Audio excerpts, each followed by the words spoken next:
I would like to move a bit from, digital surveillance and then go down to, privacy and the threats worldwide. In your view, is it effectively dead, or should we just stop pretending it isn't, basically? Well, data privacy is not dead, but I will say it's on life support. And then in Africa, particularly in Nigeria, we are seeing, it's flatline in real time. It's getting worse. So the question is, are we willing to fight for it before it's too late and, before we say it's finally dead? So to be clear, globally, data privacy is under siege globally.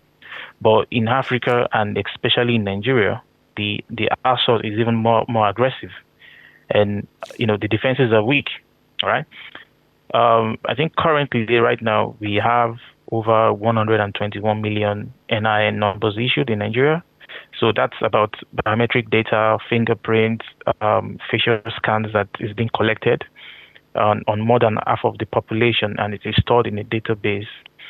And the thing is that some websites are like selling the data itself to people.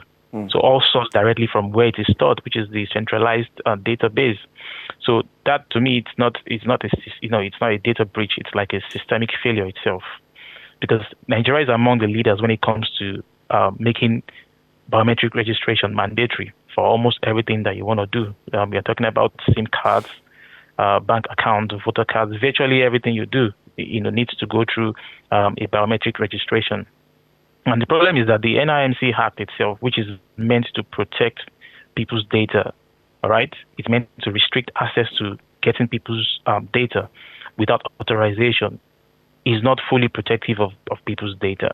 Because I know that we launched the NIN mobile app for secure authentication, but then some users, reported that they were seeing other people's data on their screens. So what that means is that the app was rolled out before the proper security audits were carried out, and that is what happens when you have a surveillance infrastructure built even before you talk about the privacy protection. So it's like there's an illusion of concept whereby we are told that we have control, but it's like an illusion itself. So we've been seeing some civil society organizations file lawsuits demanding that there is a data protection impact assessment itself before any digital ID expansion is made. And the reason is because once you have the infrastructure built already, it's permanent and it can be weaponized. We need to, first of all, enforce the existing laws we have, the data protection laws we have. We need to enforce them. We also need to make citizens aware of what data is being collected about them. At least you're aware that, okay, this is my data, and who exactly has access to my data, and exactly how it's being used as well. These are things that are not put in place. All right. So the data protection bodies also needs to be free of any sort of political interference itself. It needs to be independent on its own, and digital literacy, just to cover the aspect of the citizens themselves. So they need to know their rights in terms of their data being collected, how it's used. So the question is that, are we now going to fight to revive this, or we just let it keep going down as it is currently? Because once the privacy is gone, it's never coming back again. All right. So let's get to big tech. Big tech dominates AI, and we would like to know then, can Africa build its own AI giants, or are we just destined to remain consumers of foreign technology? And that's a very big problem, depending on the answer you give us right now. Well, this is something that we don't talk about enough, because if you look at it, Africa actually has thousands of AI companies, fintech companies, and the rest of them. And most of these, we're built, more than 5 years ago. So we are not starting from zero. We have a foundation already. But the truth is that African AI startups have raised maybe like $800 million in total over 5 years. So that number itself will sound impressive until you realize that it's less than what one single Silicon Valley AI company can raise in one funding round. All right. So in 2024 alone, global AI investment itself, it's about $100 to $130 billion. So when you think about Africa's share, it's just very little. But we've had successes in the past. I think one that I came across was a Tunisian AI startup that was founded in 2014. But then it has been acquired by a German giant in 2023. So it's been sold. So that remains the largest tech acquisition in African history as we speak. Well, I stand to be corrected. I think it's called Instadeep. Instadeep, yes. They used advanced AI to predict COVID-19 variants with about 92% accuracy, amongst many other innovations that they've done. So it was a world-class innovation itself and was built in Africa by Africans. But then to scale globally, they had to move their headquarters from Tunis to London. And why is that? It's because the startup ecosystem, in Africa, in Tunis, it could not support that, $1 million funding round itself. So the infrastructure, the investor networks, the regulatory frameworks were simply not there. So we have a dependency trap right now. We are dependent on the foreign government. So we, to shape our own AI future, and we are letting them do it. Japan actually pledged to train about 30,000 African AI experts over 3 years. Microsoft also announced a $1 billion geothermal data center to be built in Kenya. So every of these things sounds like, okay, they are investing in us and all that. It sounds great, right? The problem is we are not building our own sovereign capacity when it comes to AI. Instead, we are building a dependency. So because when foreign entities fund your research work or help you to train your talent or build your data centers, you then ask the question, who exactly owns that intellectual property? Who controls the data? Who decides which problems will get solved first? Obviously, their problem first. So we can actually build our own tech giant. We can build our own AI agents because Instantly proved that. Well, we are at a crossroad right now. We can continue that part of dependency on foreign, intelligence, and then accepting foreign investment on their own terms. So we can make that hard investment now, invest in our own sovereign AI capacity to serve our own African needs. All right. Just a few more questions before we go. Let's go back to what some of the global experts are saying. They voiced fears about the future of AI. And the question is, do you share some of those fears? Fears like how some of these, automations will become more intelligent and then take over and do stuff, right? Fears of how it will get into the hands of the wrong people and they can really cause really great harm when it comes to nations and continents and the world in general. What fears should we really be looking at right now? What fears do you have? Do you align with them? Where exactly should we be pitching our tent when it comes to trying to mitigate the risk that is coming ahead of us? Well, those fears are very valid, I have to tell you. And I have those fears, to be honest with you. And I think anyone who's been paying attention to the whole news around AI should also, have that fear. But my fears are not about AI itself.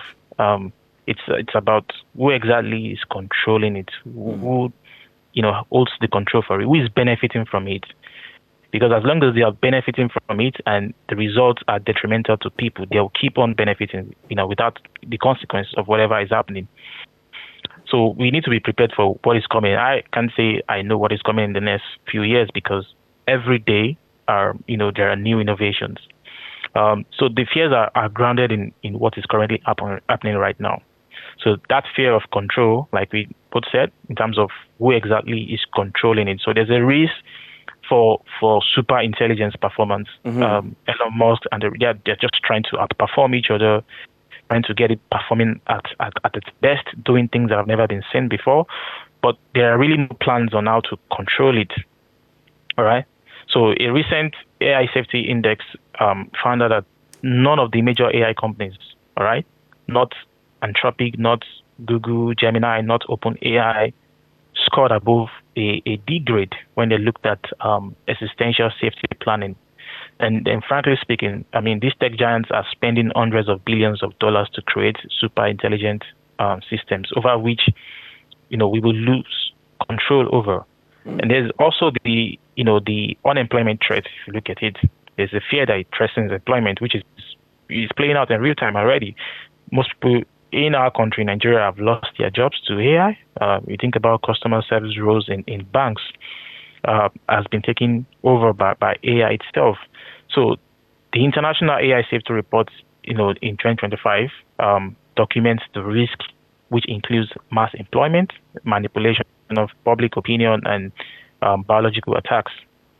So AI capabilities are actually accelerating faster than the safety measures. So they need to be moving parallel to each other. So many companies have actually come out to admit that there's a risk of failure. And this could be like 1 in 10, it could be 1 in 5, it could be 1 in 3, but they cannot justify or even improve those numbers. So if we come back home and we look at how it is specific to us and why we should even be more concerned itself, is that there is a bias and exclusion problem itself. If you look at it, most of those LLMs you look at, those large language models you look at, they perform way worse when it comes to African languages. And that is because they've been trained on imported bias data. They've been trained on foreign data. So there's a fear that we can even risk imported bias into our systems. So, AI systems that have been trained on foreign data will not reflect, our own realities as Africans. So when safety standards are set, we are not on the table. It means that African context is not put on the table. It's mostly ignored. Because without sovereign AI safety capacity, we will just end up vulnerable to threats that we can't even gain access to. Right. So, the fears are there. The fears are there. So I share these fears with this global expert, and I think we should build the capacity that will protect us. All right. Finally, before I let you go, looking ahead, what does a responsible, and equitable AI future for Africa look like, and how do we get there? Well, for Africa or for Nigeria? Well, you can narrow it down, basically. You can narrow it down to Nigeria if that's where you want to go to. Well, AI is doing, real transformative work in Africa generally. But we also need that we know we are walking into a new form of dependency if we are not careful. So there has been wins for the continent, to be honest. I mentioned Int'l longer, but the truth is that we are losing more than we are winning, and that's something that we need to sit back and think about realistically. Like, what are we gaining from AI itself? What are we losing by having AI? We have to probably just oppose both together and see where we stand exactly. So we've had a lot of breakthroughs when it comes to healthcare, most importantly financial inclusion. Our fintech is mostly AI driven. About 45 million previously unbanked Nigerians now have financial assets and all that. We've used AI for credit scoring, for most of the time when it comes to loans, checking people's credit worthiness, from mobile data and all that.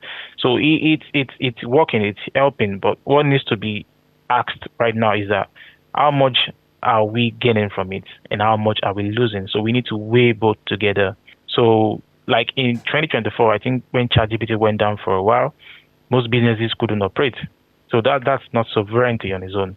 So we need to look into ourselves and try to look inwards and look ahead, put things in place for Africa and Nigeria to do better in the AI space.